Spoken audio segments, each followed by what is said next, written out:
नमस्कार मित्रों, विज्ञान जागृति मंच के तत्वाधान में इस वार्ता श्रृंखला के अगले पड़ाव में आपके समक्ष हम लोग उपस्थित हैं। आज का विषय जिसके बारे में हम लोग चर्चा करेंगे, बात करेंगे, आप लोगों से जानकारी भी चाहेंगे और आपकी फीडबैक भी आप चाहेंगे। विषय है आज का भारतीय समाज और भारतीय समाज में व्याप्त रहे संक्रामक रोग और उनके प्रभाव, और उन प्रभावों से भारतीय समाज ने किस तरह से सीखा और भारतीय समाज किस तरह से आगे बढ़ा। बहुत सारी बिंदु हैं जिनके बारे में हमें यहाँ पर चर्चा करनी है। जैसा कि आप सब लोग जानते हैं कि भारतीय समाज मानव सभ्यता का दर्पण रहा है। विश्व को नेतृत्व विपरीत से विपरीत परिस्थितियों में प्रदान करने की क्षमता भारत ने दिखाई है, अनादिकाल से अभी तक चली आ रही है। संक्रमण काल प्रत्येक देश के साथ में, प्रत्येक व्यक्ति के साथ में लगे रहते हैं। एक शताब्दी की अगर बात करें तो वर्ल्ड हेल्थ ऑर्गेनाइजेशन या अन्य स्वास्थ्य संगठनों की बात करें तो उन्होंने कुछ आंकड़े यहाँ पर प्रस्तुत किए हैं कि पिछली एक शताब्दी के अंदर भारत ने और विश्व ने लगभग 80 संक्रामक रोगों का सामना किया है, और ये समाज, मानव समाज फिर दोबारा से उन संक्रामक रोगों से लड़कर दोबारा से खड़ा हुआ और आगे प्रगति के पथ पर उन्नत हुआ। जहां तक हम लोग बात करें संक्रामक रोगों की, संक्रामक रोग जैसा कि आप सब लोग जानते हैं, संक्रामक रोग एक व्यक्ति से दूसरे व्यक्ति के अंदर ट्रांसफर होते हैं, पहुंच जाते हैं। कई कारण हो सकते हैं पहुंचने के। किसी इन्फेक्टेड पर्सन के साथ आप कांटेक्ट में आए हो, या बीमार व्यक्ति के पास बैठे हो, उसके छींकने से, खांसने से जो वेपर्स निकलती हैं और जो विषाणु कण आपके शरीर में प्रवेश कर जाएं, या फिर बीमार व्यक्ति के द्वारा प्रयोग की गई वस्तुओं को आपने प्रयोग कर लिया हो, या फिर विषाणु, जीवाणु या फिर अन्य सूक्ष्म जीवी जिनके कारण वो महामारी या संक्रामक रोग हुए हैं, वो आपके पास तक विभिन्न माध्यमों से पहुंच जाए, चाहे हवा के माध्यम से हो, चाहे जल के माध्यम से हो, या फिर अन्य किसी वाहक के द्वारा वो बीमारी आपके शरीर के अंदर पहुंच जाए, तो आप इन्फेक्ट हो जाते हैं, पीड़ित हो जाते हैं और उसके प्रभाव आपके अंदर दिखने लगते हैं। वही वाहक का काम फिर दूसरे पीढ़ी के लिए, दूसरे व्यक्ति के लिए आप करने लगते हैं। पिछली शताब्दी की बात करें, सन 1918 से लेकर 1920 का एक संक्रमण काल था जब भारत के अंदर स्पेनिश फ्लू H1N1 वायरस के द्वारा फैला, और ऐसा कहा जाता है कि उस समय 14 से लेकर 17 मिलियन लोगों की मौत इस स्पेनिश फ्लू के कारण हुई। वो एक कालखंड ऐसा था कि अगर 1911 की जनगणना और 1921 की जनगणना दोनों का अगर कंपैरिजन किया जाए तो वो एक ऐसा दशक था जिसमें भारत की जनसंख्या 0.03% की गिरावट के साथ में दर्ज की गई थी। बहुत बड़ा प्रभाव भारत के ऊपर पड़ा। उसके बाद भारत ने, जब दूसरी चीजों की हम लोग बात करें तो 1974 में स्मॉल पॉक्स के कारण भारत के अंदर लगभग 61,000 लोग संक्रमित हुए, जिनमें से 15,000 लोगों की मौत हुई। उसके बाद सन 1994 में प्लेग भारत के अंदर फैला, और 2009 में स्वाइन फ्लू भारत के अंदर आया, और उसे भी मरने वालों की संख्या काफी कुछ ज्यादा थी, काफी कुछ अधिक थी। लेकिन स्वास्थ्य सेवाओं के अभाव के बावजूद सन 1918 से 20 के बीच फैला स्पेनिश फ्लू रहा हो, या फिर दूसरी बीमारियां जो भारत के अंदर आई जिनका कोई इलाज विश्व में नहीं था, उसके बावजूद भारतीय समाज उठकर खड़ा हुआ, आगे बढ़ा। कुछ ऐसी चीजें हैं भारतीय समाज के अंदर जो हमें बूस्टअप करती हैं, हमें आगे ले जाने के लिए प्रेरित करती हैं। अगर उनके ऊपर थोड़ा सा दृष्टिपात किया जाए तो बहुत ज़रूरी है हमारी प्रथाओं के बारे में जानना, हमारी संस्कृति के बारे में जानना, हमारी सभ्यता के बारे में जानना। हमारी संस्कृति, सभ्यता दोनों ही अभूतपूर्व हैं, दोनों ही अतुलनीय हैं। अगर आप विश्व के साथ में, यूरोप के साथ में और अन्य देशों के साथ में उसका कंपैरिजन करें, तुलना करें तो जैसा कि हम लोग जानते हैं कि हमारे यहाँ एक छोटी सी प्रथा है, शुरुआत जब हम लोग करते हैं सभी को हाथ जोड़कर नमस्ते करते हैं। नमस्ते करने की प्रथा हमारे अंदर है।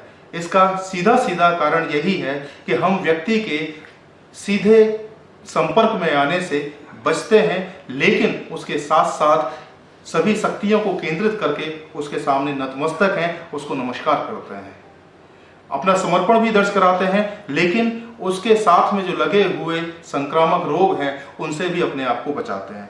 जहां तक दूसरी चीजों आदतों की बात है, पहले लोग घरों में अक्सर करके करते थे, आज भी करते होंगे कुछ घरों में, कि घर में घुसने से पहले दरवाजे पर ही हाथ पैर और मुंह धो लिए जाते थे।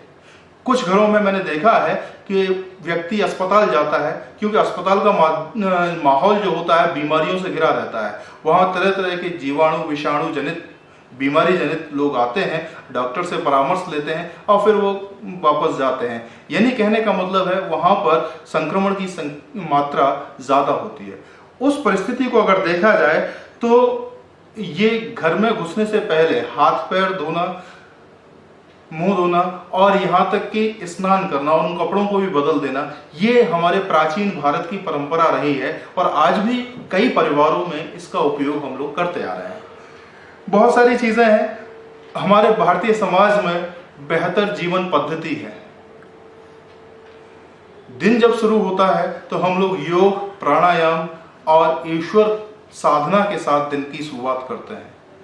भारतीय समाज में बेहतर खान पान की पद्धति भी शुरुआत से रही है, लेकिन जब से यूरोपियन सभ्यता या फिर विदेशी संस्कृतियों का समावेश अगर देखें हम लोग करते रहे हैं, भारतीय संस्कृति सबको आत्मसात करती है, लेकिन कुछ ऐसी चीजें भी हम लोगों ने यहाँ पर आत्मसात कर ली हैं जिनकी हमें आवश्यकता ही नहीं थी। खान पान, जंक फूड जहर है स्वास्थ्य के लिए, सब लोग जानते हैं। अधिक तना भुना खाना जहर है स्वास्थ्य के लिए, सब लोग जानते हैं और आमतौर पर हम लोग करते हैं। ऐसा नहीं कि पहले हमारे यहाँ तना भुना नहीं खाया जाता था, तना भुना हम लोग पहले भी खाते थे, लेकिन दूसरी चीजों की तरफ ध्यान दें कि हमारे यहाँ प्रत्येक ऋतु परिवर्तन पर कोई न कोई एक त्योहार लगा रहता है और उस त्योहार पर कहते हैं ना वो पर्व है और महापर्व, दो चीजें आती हैं। पर्व का मतलब होता है गांठ। अगर आप गन्ने को अगर आप देखें तो गन्ने में जहां पे पर्व होते हैं वहां पे मिठास ज्यादा होती है। यानी कहने का मतलब है हम लोग उत्सव धर्मी लोग हैं। जब ऋतु परिवर्तन होता है तो शरीर के हिसाब से जो चीजें अपेक्षित हैं वहां पर उन चीजों का ही प्रयोग किया जाता है। मकर संक्रांति का दिन ले लीजिए, खिचड़ी महोत्सव होता है, खिचड़ी खाई जाती है। रंगों का त्योहार होता है होली, वहां पर गुजिया वगैरह बनती हैं। उसके बाद में अगर देखा जाए रक्षाबंधन, घेवर, ब्रज में तो घेवर की मिठाई अलग से चलती है। तो कहने का मतलब है शरीर को जहां जहां जिस चीज की रिक्वायरमेंट है, आवश्यकता है, उसकी पूर्ति के लिए हमारे संस्कृति में, हमारे दर्शन में कुछ न कुछ ऐसी व्यवस्था पहले से कर ली गई है कि वो हम पर्व के रूप में और महापर्व के रूप में मनाते रहते हैं और जिससे हमारे शरीर की शुद्धिकरण भी होता है। दोनों ऋतुओं की बात करें, जैसे नवदुर्गा अगर आरंभ होते हैं, चैत्र मास के नवदुर्गे हों या उधर क्वार में नवदुर्गे जो आते हैं, नवदुर्गे 9 दिन का उपवास होता है। उपवास हमारे शरीर को ढालता है दूसरी चीजों के लिए, यानी कि अब समय बदल रहा है, ऋतु बदल रही है, उसके लिए शरीर को तैयार करने के लिए उपवास एक माध्यम है। और 9 दिन के उपवास के कारण हमारा शरीर, जब हम फलाहार पर रहते हैं तो शरीर के अंदर जितने भी विषाक्त पदार्थ मौजूद हैं वो सब बॉडी के द्वारा, शरीर के द्वारा एक्सक्रीट कर दिए जाते हैं, निकाल दिए जाते हैं, त्याज कर दिए जाते हैं। जहां तक बेहतर खान पान की व्यवस्था की हम लोग बात करें तो भोजन पद्धति के बारे में मैं बात कर रहा था। लोगों में एक भ्रम है, पहले से बना हुआ भ्रम है कि आमतौर पे हम लोगों ने देखा है कि लोग खाना जब खाते हैं तो उसमें चपाती यानी कि रोटियों की संख्या ज़्यादा होती है, लेकिन वास्तविकता में रोटियों की संख्या, खाने का क्रम ऐसा होना चाहिए कि पहले आदमी सलाद खाए, सलाद के बाद में सब्जी और सब्जी के बाद में जो भूख बचे उसके हिसाब से 1-2 रोटी के साथ में क्या कहते हैं सब्जी का उपयोग कर लिया जाए। उसके बाद में अगर मिष्ठान की आवश्यकता है, वैसे तो रह नहीं जाती, अगर किसी को आदत है तो फिर मिष्ठान का उपयोग कर लिया जाए। मिष्ठान में गुड़ ज़्यादा उपयुक्त माना गया है चीनी से। लेकिन अच्छा, दूसरी बात, हमारे खान पान में इम्यूनिटी बूस्टर्स पहले से दिए जाते हैं। हल्दी युक्त दूध का सेवन हो, मुलेठी हो, अश्वगंधा हो, ये शरीर को हमारे को आगे बढ़ाने में और इम्यूनिटी बूस्टअप करने में काम करते हैं। बीमारियों के साथ में हमारी रोग प्रतिरोधक क्षमता कम होती रहती है। रोग प्रतिरोधक क्षमता अगर कम होगी तो बीमारियां हमें घेरेंगी, हमारे ऊपर हावी होंगी और हम ग्रसित भी होंगे और दूसरों को भी ग्रसित करेंगे। तो हमारी जीवन शैली इस तरह से होनी चाहिए जिसमें योग, प्राणायाम, अध्यात्म, इन तीनों का समावेश हो। योग, प्राणायाम और अध्यात्म। अध्यात्म आपको ईश्वर के साथ कनेक्ट करेगा, प्राणायाम प्राणवायु के साथ कनेक्ट करेगा और आपका योग आपके शरीर को एक्टिव रखेगा, स्वस्थ रखेगा। बहुत छोटी छोटी बातें हैं जिनके बारे में हमें देखना चाहिए। आजकल जो विषय चल रहा है, जैसा कि हम लोग जानते हैं, कोविड-19 से पहले हम लोगों ने बहुत सारे वायरसेस का अटैक झेला है। अगर देखा जाए, इबोला वायरस है, हंता वायरस है, HIV, AIDS, measles, enterovirus, Zika virus, बहुत सारे वायरसेस हैं जिनके बारे में हम लोग जानते हैं। हम लोगों ने इन बीमारियों को झेला है, इस समाज ने इन बीमारियों को झेला है, लेकिन उनसे हम लोग आगे भी बढ़े हैं। और कई वायरसेस तो ऐसे हैं जिनकी आज तक कोई दवा नहीं बनी है, वैक्सीन्स तैयार नहीं हुई हैं, लेकिन प्रिवेंटिव मेजर्स हैं और जिनकी वजह से हम लोग आगे बढ़ते रहे हैं। उनके बारे में आज कोई सोचता भी नहीं है। संक्रमण खत्म हुआ उसका और उसके बारे में कोई आज सोचता भी नहीं है। तो बहुत छोटी सी बात है, कोविड-19 चल रहा है तो बचाव भारतीय संस्कृति के अनुरूप ही हो जाए, जैसा कि सब लोग कह रहे हैं आजकल। एक तो सबसे बड़ी बात है, खांसी शिष्टाचार रखें। अब खांसी शिष्टाचार है क्या? खांसी शिष्टाचार, जब कोई चीज कहीं से भी आती, जैसे खांसी एक नेचुरल रिफ्लेक्स है, कफ जो है नेचुरल रिफ्लेक्स है, तो उसके लिए हम लोग करते क्या है? एक तरीका यह है कि खांस दें बिना किसी को क्या कहते हैं कवर किए। अब जब खांसना ही है तो हाथ हमारे जा सकते हैं उधर, या फिर बाजू का किनारा हम लोग कर सकते हैं अपने मुंह पर, जिससे कि जो खांसने के साथ में जो वायरस या जीवाणु या विषाणु, दूसरे जो अन्य संक्रामक रोग फैलाने वाले जो कण हैं, वो दूसरे व्यक्ति तक ना जाए। बहुत सीधी सी बात है, एक छोटा सा शिष्टाचार हमें रखना चाहिए। दूसरी बात, हाथों की स्वच्छता बहुत जरूरी है। हम लोग कर्म प्रधान लोग हैं, मानव ही कर्म प्रधान, जो भी काम करते हैं हाथों से ही करते हैं। और हाथों से किसी भी शरीर को टच करना, किसी भी ऑब्जेक्ट को टच करने के कारण, और कोविड-19 के बारे में तो बात की जा रही है कि ये विषाणु क्या कहते हैं, अगर लकड़ी को अगर पकड़ लिया तो लकड़ी पर 2 दिन के लिए रहता है, पेपर पर 3 घंटे के लिए रहता है। यानी कहने का मतलब है, अगर वो संक्रमण के साथ में अगर वो चीज आ गई और आपके हाथ में आ गई और आपने अपनी स्वच्छता के ऊपर ध्यान नहीं दिया, हाथ सही से नहीं धोए, तो आप संक्रमित हो जाएंगे। हाथ मानव स्वभाव है, हाथ आपके नाक, मुंह, कान इधर जाते ही है, आदत बनी हुई है सबकी, ज्यादातर लोगों की आदत होती है। तो कहने का मतलब यह है, हाथ की स्वच्छता का उपयोग करना चाहिए। अब जब हाथ अगर संक्रमित हो गया है तो उससे बचाव के लिए मास्क का उपयोग कर लीजिए, क्योंकि अपने चेहरे, नाक, कान, आंख तक क्या कहते हैं हमारे हाथ ना जाएं, संक्रमित हाथ ना जाएं, और इसका भी यूज करें।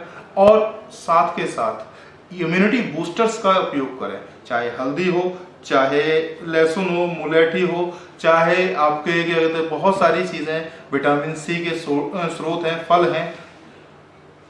मौसम के अनुसार जो फल का सेवन अगर आप करते रहेंगे तो बहुत सारी चीजें ऐसी हैं जो बहुत सारी बीमारियां आपको नहीं लगेंगी।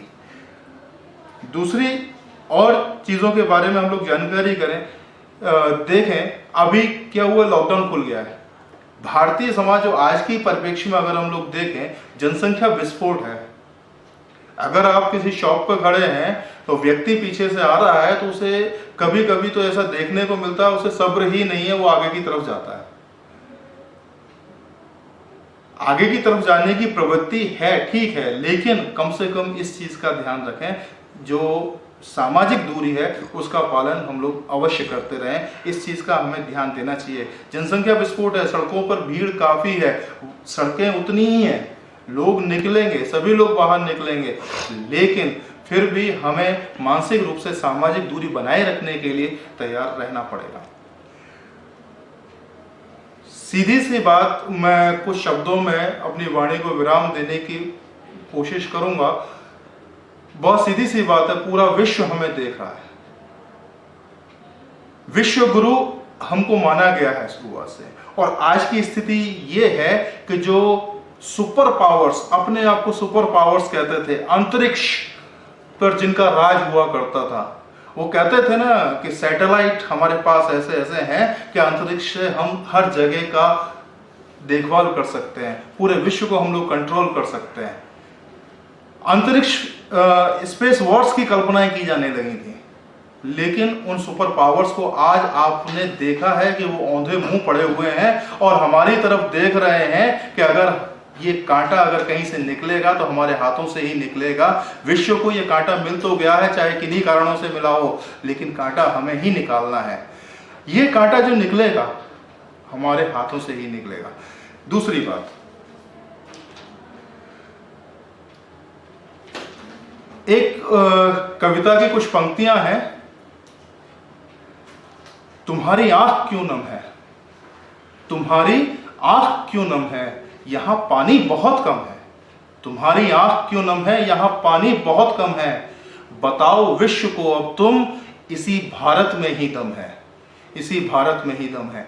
इन्हीं शब्दों के साथ आपको बहुत बहुत शुभकामनाएं, बहुत बहुत धन्यवाद। ये वार्ता श्रृंखला इसी तरीके से चलती रहे, आप लोगों के कमेंट्स और सुझाव हम लोगों को मिलते रहे और आगे बढ़ेंगे।